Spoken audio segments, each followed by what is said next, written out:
오늘 타협 불가능한 믿음 두 번째로 오늘 하나님의 은혜를 나누기를 원합니다. 저희가 이제 11시에 예배를 시작하는데 항상 한 10분 전쯤에 기도를 먼저 시작합니다.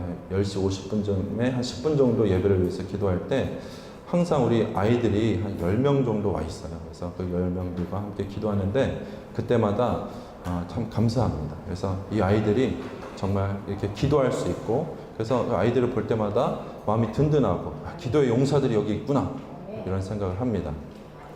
여러분, 하나님을 의지하시고 기도의 용사들이 될 줄 믿습니다. 우리는 지난주에 사울왕을 통해서 타협하는 믿음이 무엇인지 생각해 보았습니다. 그리고 우리가 믿는 신앙은 절대로 타협의 대상이 될 수 없다는 것을 그때 다시 한번 상기해 보는 그런 시간을 가졌습니다. 사울왕은 처음에 겸손했고 외모도 출중했으며 성령 체험도 하였지만 절대로 타협이나 양보의 대상이 될 수 없는 하나님에 대한 진리의 신앙을 자기의 상황 때문에, 사람들 앞에서의 체면 때문에, 그리고 자신의 욕심 때문에 타협하였습니다. 우리가 지난주에 그런 말씀을 나누었습니다. 이러한 사울의 신앙에 대해서 사무엘 선지자는 이렇게 이야기했습니다. 우리 다 같이 하나님의 말씀 사무엘상 15장 22절 23절의 말씀 우리 다 같이 읽겠습니다. 사무엘이 이르되 여호와께서 번제와 다른 제사를 그의 목소리를 청종하는 것을 좋아하신 같이 좋아하시겠나이까. 순종이 제사보다 낫고 듣는 것이 수양의 기름보다 나으니 이는 거역하는 것은 점치는 죄와 같고 완고한 것은 사신 우상에게 절하는 죄와 같으므로 왕이 여호와의 말씀을 버렸으므로 여호와께서 왕을 버려 왕이 되지 못하게 하셨나이다 하니 아멘. 사울 왕은 자신의 눈에 보이는 상황 때문에 부득이하게 조금 타협한 것이었습니다. 그렇죠? 그런데 그런 행위는 감히 거룩하신 하나님의 말씀을 아무것도 아닌 사탄의 협박에 타협해버린 것과 같은 것이었습니다. 그래서 하나님께서는 그 타협을 여호와의 말씀을 버리신 것이라고 이렇게 간주하였습니다. 믿습니까? 이 죄를 사울이 회개하지 않았기 때문에 하나님께서는 결국 사울을 완전히 떠날 수밖에 없었습니다. 하나님께서는 사울처럼 하나님의 말씀을 듣는 척만 하고 타협하는 그러한 믿음을 점치는 것, 완고한 마음을 가지고 있는 것, 우상에게 절하는 것과 같은 것으로 여기십니다. 그러므로 우리들은 하나님을 믿을 때 절대로 이 타협적인 믿음을 가져서는 안 됩니다. 타협하면 당장은 편합니다. 당장은 세상의 칭찬을 받을 수도 있습니다. 하지만 결국엔 가장 소중한 것을 잃어버리게 된다는 것을 여러분 기억하셔야 됩니다. 가장 소중한 것이 무엇이죠? 하나님과의 관계입니다. 우리가 하나님과의 관계를 잃어버립니다. 그리고 하나님과의 관계를 잃어버리면 결국엔 자신의 생명도 잃어버리게 되는 것입니다. 믿습니까? 그러므로 우리들은 순결하고 정직하며 올바른 믿음을 하나님 앞에서 가지도록 노력해야 됩니다. 우리 신앙의 선배들이 순교함으로써 그 믿음을 지킨 이유가 어디에 있었겠습니까? 바로 살아 계시고 거룩하신 하나님의 말씀을 절대로 타협할 수 없었기 때문이었던 것입니다. 다시 한번 말씀드리지만 우리가 믿는 신앙은 절대로 타협의 대상이 되어서는 안 됩니다. 믿습니까? 우리가 믿는 신앙은 타협 불가능한 것입니다. 여러분, 그러므로 우리의 신앙에 대해서 타협하려는 생각 자체를 버리시길 바랍니다. 이것은 타협이 아예 안 되는 거구나. 이것은 지키는 것이구나. 이것은 믿어야 되는 것이구나. 우리의 신앙, 우리의 믿음의 대상이지 우리가 이렇게도 하고 저렇게도 할 수 있는 것이 아니구라는 것을 우리가 처음부터 믿고 우리의 믿음을 시작하셔야 됩니다. 그것이 반석 위에 우리의 믿음이 세워지는 것입니다. 예수님에 대한 것을 타협하면 그 타협적 믿음은 더 이상 우리의 생명에 있어서 반석이 될 수 없습니다. 그것은 그냥 모래와 같은 것이 되는 것이에요. 믿습니까? 네. 세상 사람들은 이러한 기독교 신앙의 특성으로 인해서 다른 종교, 다른 신념, 다른 생각을 품어주지 못하는 그런 기독교가 어떻게 사랑의 종교가 될 수 있냐고 비난하기도 합니다. 그렇죠? 하지만 사랑하는 성도 여러분, 이러한 사탄의 비난에 여러분 우리가 전혀 기죽을 필요가 없습니다. 우리는 전혀 신경 쓸 필요도 없습니다. 기독교 신앙은 사랑의 종교가 맞습니다. 그렇지만 성경 말씀을 보면 이 사랑도 여러분 진리와 함께 기뻐하는 사랑이라는 것입니다. 아무리 사랑이라고 해도 불법적인 것까지 모두 다 포용하고 그런 무차별적인 것이 아니라는 사실을 우리는 확실히 알아야만 합니다. 고린도전서 13장 6절의 말씀을 우리 다 같이 읽겠습니다. 시작. 아멘. 고린도전서 13장은 사랑절이죠. 사랑은 오래 참고 이런 말씀으로 시작되는데 여기서 보면 사랑은 불의를 기뻐하지 아니하며 진리와 함께 기뻐한다는 그런 말씀입니다. 사랑으로 모든 죄인을 불쌍히 여기고 그들을 품고 용서하는 것이 바로 기독교인 것이 맞습니다. 그렇지만 그들을 진정으로 사랑한다면 결국 그들을 하나님의 진리의 빛으로 인도해야만 하는 것입니다. 사람들의 죄악된 상태 그대로 내버려 둔 채 그들이 고통받고 있는 근본적인 문제를 외면한 채 죄가 무엇인지도 모른 채 살아가도록 내버려 두고 어떻게 그들을 사랑하겠다는 것입니까? 어떻게 그들을 사랑할 수 있다는 것입니까? 그것은 사랑이 될 수 없는 것입니다. 살인하는 것과 같은 것입니다. 오죽하시면 하나님께서 하나님의 선지자들에게 하나님을 몰라서 죽어가는 사람들의 핏값을 복음을 전하지 않은 하나님의 사람들에게 찾는다고 말씀하신 것입니다. 우리 다 같이 에스겔서 3장 18절에서 19절의 말씀을 우리 다 같이 읽겠습니다. 가령 내가 악인에게 말하기를 너는 꼭 죽으리라 할 때에 내가 깨우치지 아니하거나 말로 악인에게 일러서 그의 악한 길을 떠나 생명을 구원하게 하지 아니하면 그 악인은 그의 죄악 중에서 죽으려니와 내가 그의 핏값을 내 손에서 찾을 것이고 내가 악인을 깨우치되 그가 그의 악한 마음과 악한 행위에서 돌이키지 아니하면 그는 그의 죄악 중에서 죽으려니와 너는 내 생명을 보존하리라. 아멘. 그러므로 진정한 사랑은 오래 참고 온유하고 친절을 베푸는 것도 되지만 그 동일한 사랑은 반드시 사람들에게 죄가 무엇인지 무엇이 당신의 삶을 파멸하고 있는 것을 분명히 경고하고 가르치고 깨닫게 하는 것까지도 포함되어 있어야만 하는 것입니다. 여러분, 사랑이라고 하면서 이런 것이 빠지고 친절하고 온유한 것만 있다면 그것은 가짜 사랑입니다. 그것은 잘못된 사랑입니다. 반쪽짜리예요. 그것은 우리의 생명을 살릴 수 없습니다. 그래서 예수님께서도 제자들에게 이렇게 말씀하신 것입니다. 우리 마태복음 28장 19절 20절 말씀 다 같이 읽겠습니다. 그러므로 너희는 가서 모든 민족을 제자로 삼아 아버지와 아들과 성령의 이름으로 세례를 베풀고 내가 너희에게 분부한 모든 것을 가르쳐 지키게 하라. 볼지어다 내가 세상 끝날까지 너희와 항상 함께 있으리라 하시니라. 아멘. 예수님의 이 명령 때문에 우리는 지금까지도 타 문화권에 살며 다른 종교를 가지고 있는 사람들에게까지 가서 복음을 전하는 것입니다. 예수님을 믿고 싶지 않다 하는 사람들에게조차 우리는 찾아갑니다. 예수님을 싫다고 하는 사람들, 예수님을 대적하는 사람들에게조차 우리는 찾아가서 복음을 전해야만 하는 것입니다. 여기 보면 예수님께서 복음을 전해 제자를 삼으라고 말씀하고 계시죠. 제자를 삼으라고 말씀하고 계십니다. 그리고 예수님의 뜻을 가르쳐 지키게 하라고 이렇게 우리에게 말씀하고 계십니다. 그렇죠? 이것은 무엇입니까? 그들을 사랑하는 방법이 이와 같다는 것이에요. 이와 같다는 것입니다. 이렇게 사랑해야만 그들이 살 수 있다는 것입니다. 이것이 바로 진정한 사랑인 것입니다. 진정한 사랑은 하나님의 복음의 진리를 세상과 타협해서 평화를 이루는 것이 절대로 아닙니다. 하나님을 떠나 죄악된 세상에서 멸망을 향해 가고 있는 사람들에게 타협되지 않은 하나님의 입에서 나온 그들의 복음을 있는 그대로 전해서 그들도 살게 만드는 것입니다.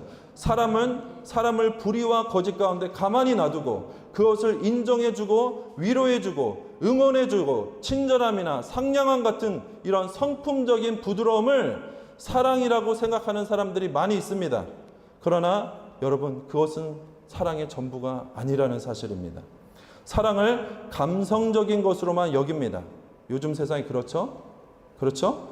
여기에 사탄의 전략이 숨어 있습니다. 사탄은 사랑을 이런 식으로 속여서 진짜 사랑에 대해서 무지하게 만들며 진짜 사랑을 하는 사람들을 고립시키고 그들을 따돌림을 당하게 하고 그런 진짜 사랑을 전하는 사람들을 미워하게 만듭니다. 하지만 진정한 사랑은 온유하고 친절한 것이 분명히 맞지만 또한 타협 불가능한 하나님의 진리를 사람들에게 지키고 가르치고 그렇게 만드는 것입니다. 그로 인해 그들이 구원을 얻게 만드는 것이 반드시 포함되어 있어야 합니다. 이러한 사랑이야말로 하나님께서 우리에게 원하시는 진정한 사랑입니다. 그래서 하나님께서는 보지 못하는 우리들을 보게 만드시고 듣지 못하는 우리들을 듣게 만들기 위해서 우리의 삶에 우리가 이해할 수 없는 사건들을 때로는 허락하시는 것입니다. 우리로 광야의 길을 걷게 만드시는 것입니다. 하나님께서 우리를 가르치시고 우리 하나님의 뜻에 순종할 수 있도록 우리를 하나님의 제자를 삼게 하기 위해서 훈련시키는 것입니다. 이러한 하나님의 사랑이 놀랍고 크지 않습니까? 이것이 진정한 하나님의 사랑의 은혜입니다. 이것이 큰 사랑입니다. 여러분, 그래서 부모님의 사랑이 큰 것이에요. 여러분을 때로는 혼내죠? 때로는 가르치죠? 매를 들기도 하죠? 여러분, 그것이 사랑이라는 것입니다. 믿습니까? 여러분 이렇게 반항하고 싶은 마음이 생기죠? 그래, 안 그래요? 반항 안 해보셨나 봐요. 저는 반항해봤는데, 여러분, 뒤에 가서 하나님을 믿으면 믿을수록 그런 제 모습을 돌이켜보고, 그때 부모님이 나에게 정말 공의롭게 했는가 아니고를 떠나서 죄송한 마음이 들어요. 여러분, 부모님께 절대적으로 순종하십시오. 이것이 하나님의 뜻입니다. 하나님께서는 우리를 가르치십니다. 그래서 우리에게 광야를 허락하시는 것입니다. 다윗이 바로 대표적으로 하나님께서 강력한 제자 훈련을 시킨 사람입니다. 하나님께서는 다윗을 진심으로 사랑하셨기 때문에 다윗의 삶에 이해할 수 없는 일들을 허락하셨습니다. 오늘 본문 말씀에서 다윗은 사울 왕에게 쫓기고 있는 어려운 상황이었습니다. 사울이 왜 쫓겼죠? 처음에 골리앗을 죽이고 인기가 많아지니까 쫓기기 시작한 것이에요. 다윗이 뭘 잘못했습니까? 사울이 잘못된 것이죠. 그렇죠? 그때 어떤 사람이 이런 사울에게 쫓기고 있을 때 어떤 사람이 다윗을 찾아와서 블레셋 사람이 그일라라는 지역을 공격했다는 얘기를 이렇게 전해줬어요. 다윗은 자기 코도 석자인 상황이었기 때문에 그일라의 딱한 사정을 돌봐줄 그런 상황이 아니었습니다. 그렇지만 다윗은 그럼에도 불구하고 하나님께 이 일에 대해서 묻습니다. 사랑하는 성도 여러분, 묻는 것이 하나님의 사람들의 특징입니다. 우리는 언제나 하나님께 물어보아야만 합니다. 어린아이처럼 되라는 뜻이 바로 여기에 있는 것입니다. 어린아이들은 뭐든지 어머니에게 묻죠. 조금만 몰라도 엄마 아빠에게 묻죠. 조금만 궁금해도 물어보죠.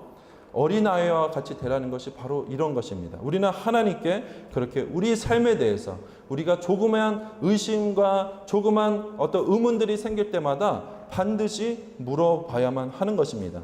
하나님께서는 다윗에게 뭐라고 말씀하셨냐면 그일라를 공격한 블레셋 사람들을 가서 네가 치고 그일라 사람들을 구원하라고 말씀하셨어요.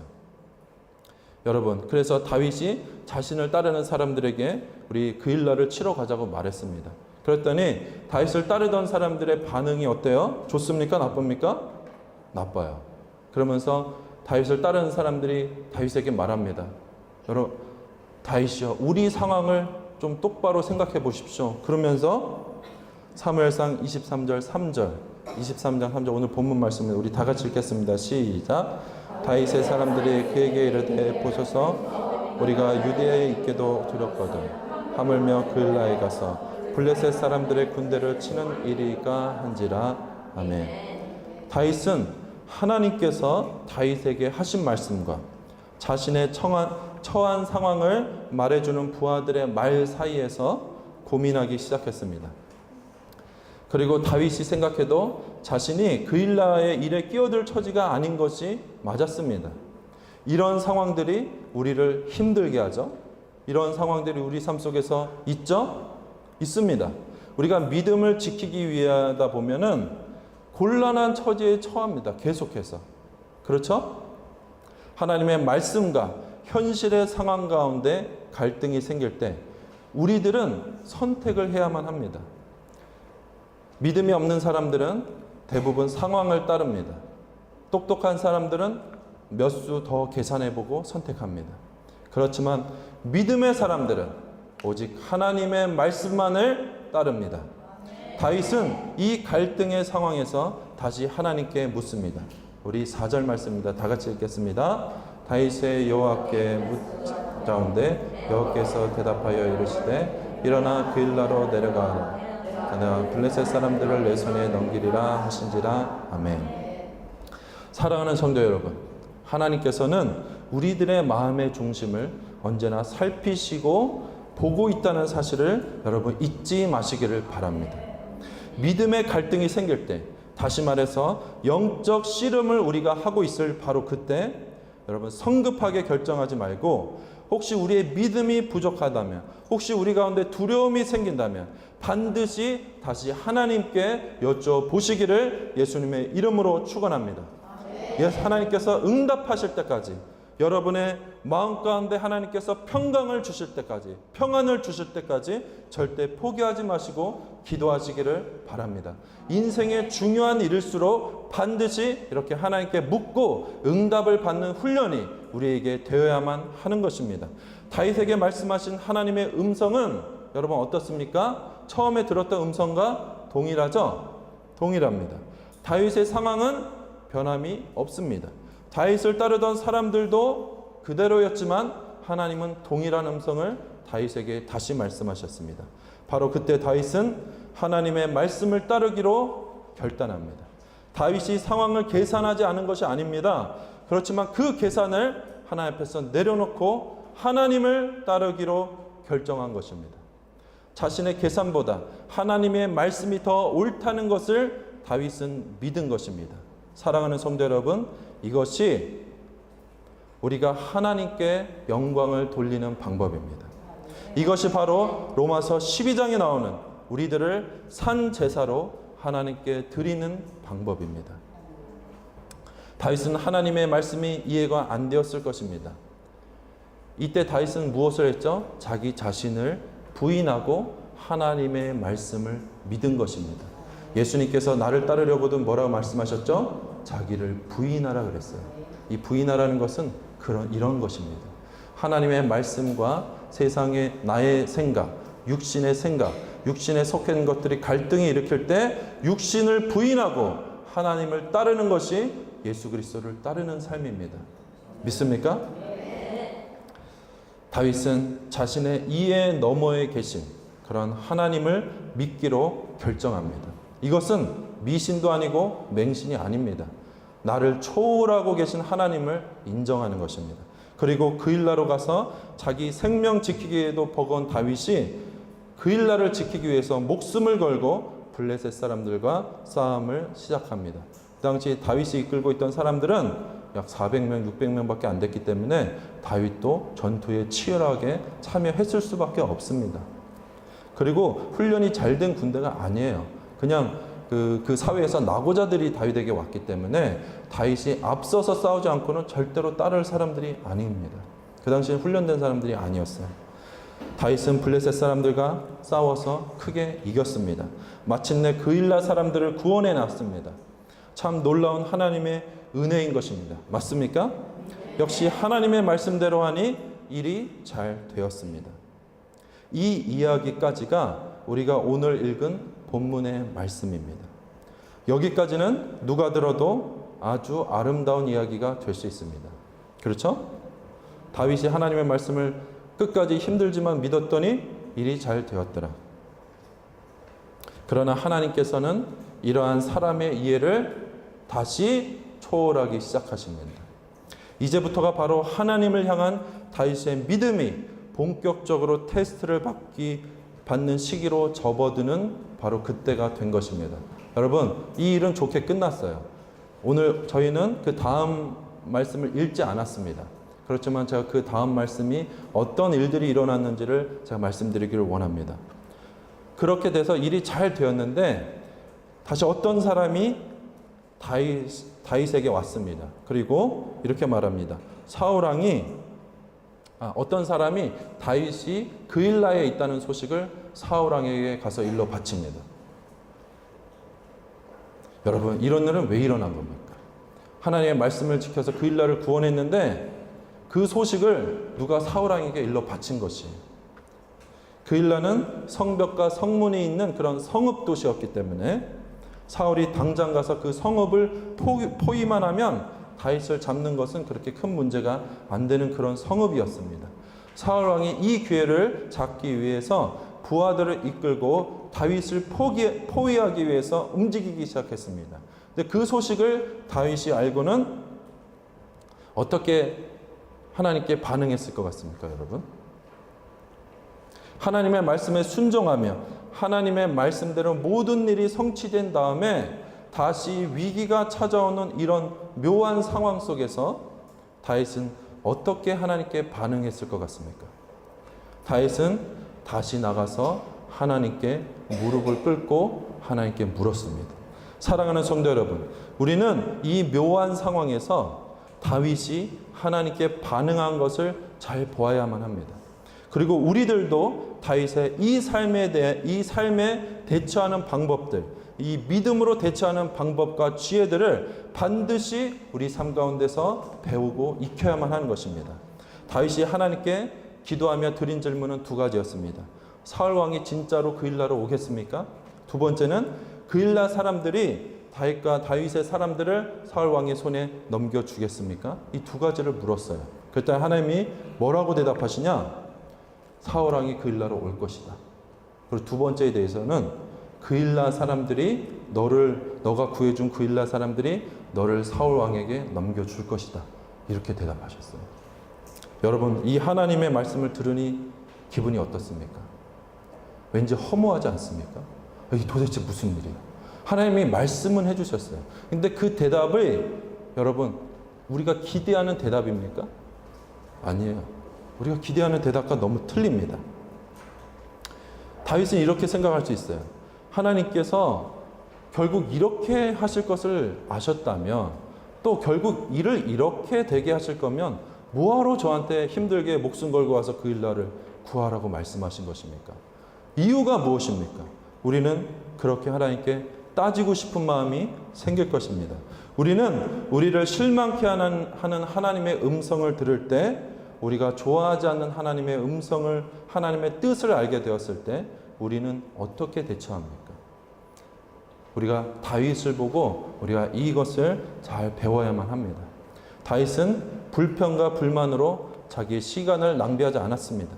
황급히 자신의 부하들 600여 명을 이끌고 그일라 성을 빠져나가 광야로 도망갔습니다. 여러분, 이 일이 얼마나 힘들고 고달픈 일이겠어요? 여러분, 이사해 보셨죠? 피곤하잖아요. 근데 600명을 이끌고 도망가는 거예요. 자, 생각해 보기를 원합니다. 눈치가 있는 분들이라면 다윗에게 뭔가 손해가 가는 상황으로 변해가고 있는 것을 눈치채셨을 것입니다. 다시 하나님께 순종한 결과가 겨우 이것인가? 내가 하나님께 순종한 결과가 겨우 이것인가? 내가 하나님께 그동안 기도했던 결과가 이것밖에 안 되는 것인가? 우리는 그런 생각을 할 수 있습니다. 다윗이 도망간 곳은 광야였습니다. 그 광야는 영적으로 말하면 이런 것이에요. 실망의 계곡이라고 저는 이름을 붙이겠습니다. 실망의 계곡입니다. 우리를 실망케 하는 곳이었습니다. 이때 사탄이 다윗의 마음에 무엇이라고 속삭였겠습니까? 하나님께 원망하는 마음을 주지 않았겠습니까? 하나님, 정말 실망스럽습니다. 일이 결국 이렇게 될 건데 왜 처음부터 그런 일을 하필 나에게 시키신 것입니까? 그런데 다윗은 하나님께 원망이 있다는 표현이 없습니다.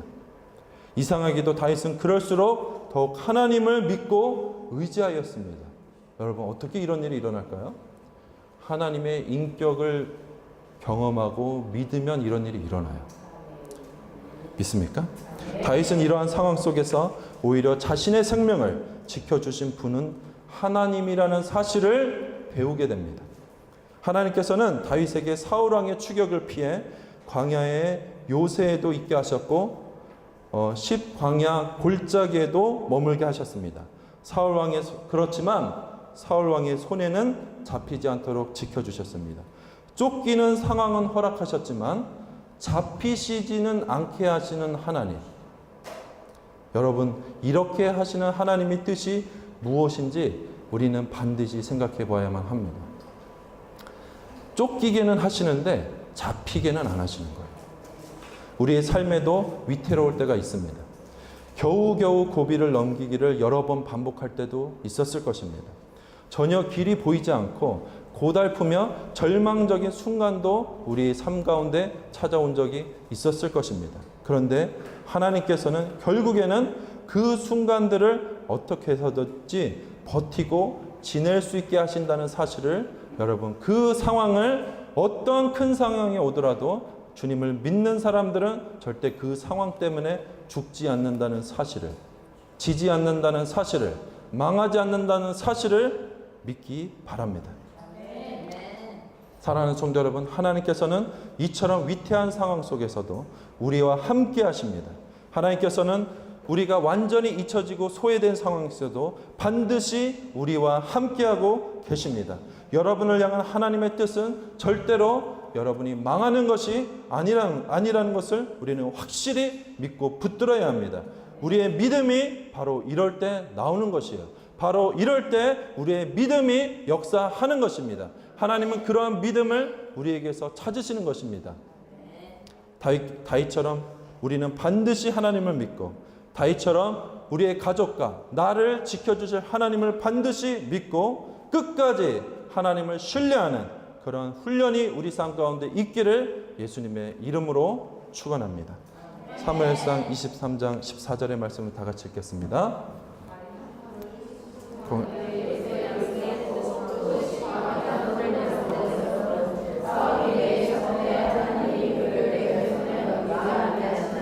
아멘. 다윗이 이렇게 겨우 버티고 있을 때, 이만 해도 대단한 믿음이죠. 우리도 겨우겨우 믿음으로 버티고 있을 때가 있습니다. 그런데 바로 그때 결정타가 날라옵니다. 결정타. 사울 왕에게 다윗의 위치가 다시 탄로가 납니다.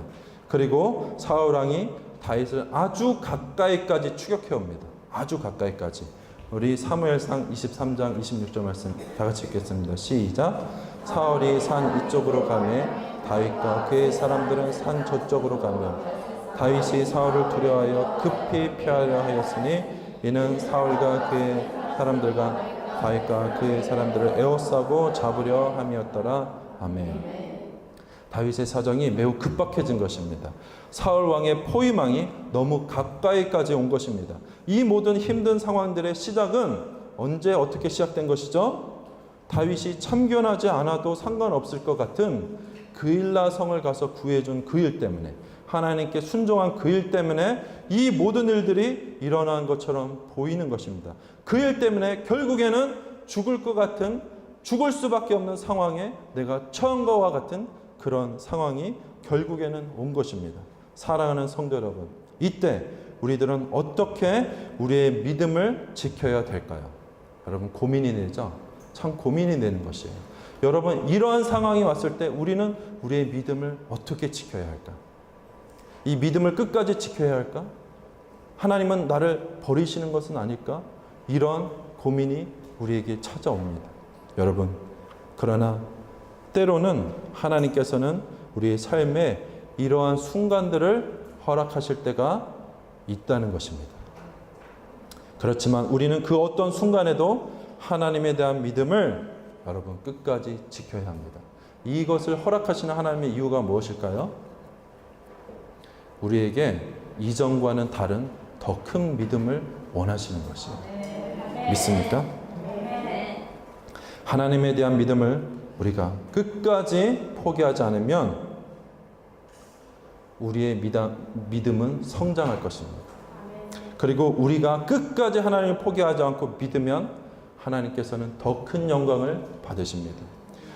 이처럼 우리의 신앙이라는 것은 위대한 것이에요. 여러분, 우리의 믿음을 생각해 보십시오. 위대하지 않습니까? 거기에는 위대한 요소가 있어요. 그렇죠? 불가능한 것을 이기고 이런 모든 상황들을 보십시오. 우리의 믿음을 성장시켜 나가는 그 과정들을 보십시오. 거기에는 위대함이 숨어 있습니다. 위대한 일을 하기 위해서는 그런 과정이 필요해요. 그것이 없으면 어떻게 위대해질 수 있겠습니까? 믿습니까? 우리의 신앙은 이처럼 위대한 것입니다. 여러분이 믿고 계신 하나님을 믿는 그 믿음은 위대한 것이에요. 믿습니까? 놀랍고 가치 있습니다. 그 안에 수많은 비밀들이 숨겨져 있어요. 우리는 그것을 찾아내야만 합니다. 절대로 우리의 믿음을 타협해서는 안 됩니다. 타협하는 순간 그 위대함은 사라집니다. 타협하는 순간 그 모든 하나님의 비밀들은 사라지는 것이에요. 우리는 끝까지 하나님을 믿고 포기하지 않을 때 그 하나님의 놀라운 위대함이 계속해서 이 땅 가운데 드러날 수 있게 되는 것입니다. 우리의 믿음은 바로 그러한 종류의 것입니다.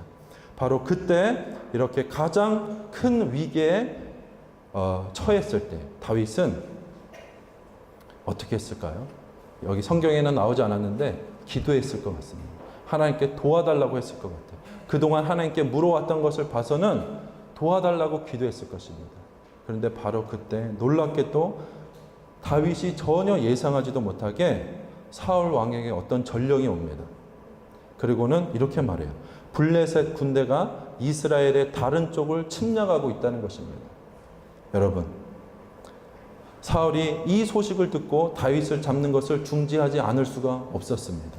왜냐하면 다윗 잡는데 계속했다가는 나라가 망할 판이기 때문에 사울은 어쩔 수 없이 그것을 중지하고 돌이켜서 그 블레셋 사람들과 전쟁하러 갈 수밖에 없었습니다. 자, 이때 다윗은 어떠한 하나님을 경험하게 되었을 것 같습니까? 다윗은 자신의 위기를 아주 큰 틀에서, 국제적인 틀에서, 아주 큰 외교적이고 국제적인 문제 속에서 해결하시는 크신 하나님을 경험하게 됩니다. 그렇죠? 하나님이 자신을 살려주기 위해서 다른 이방 민족, 다른 나라를 끌어들이시는 거예요. 이스라엘을 치는 겁니다. 사울이 다윗을 치니까 하나님은 블레셋을 들어서 사울을 치는 것입니다. 이러한 크신 하나님을 다윗이 경험하게 되었습니다. 사랑하는 성도 여러분, 때로는 믿음의 선한 싸움을 우리가 해야 될 때가 있습니다. 그것으로 인해 자신의 피해를 입거나 곤란한 상황에 빠지게 될 수도 있습니다. 그러나 하나님의 말씀을 지키는 것을 절대로 후회하지 마시기를 바랍니다. 하나님께서 반드시 여러분을 타협하지 않고 하나님에 대한 믿음을 지키고 있는 여러분을 하나님께서 주시하고 있다는 것을 불꽃 같은 눈으로, 사랑의 눈으로 보고 있다는 사실을 절대로 잊지 마시기를 바랍니다.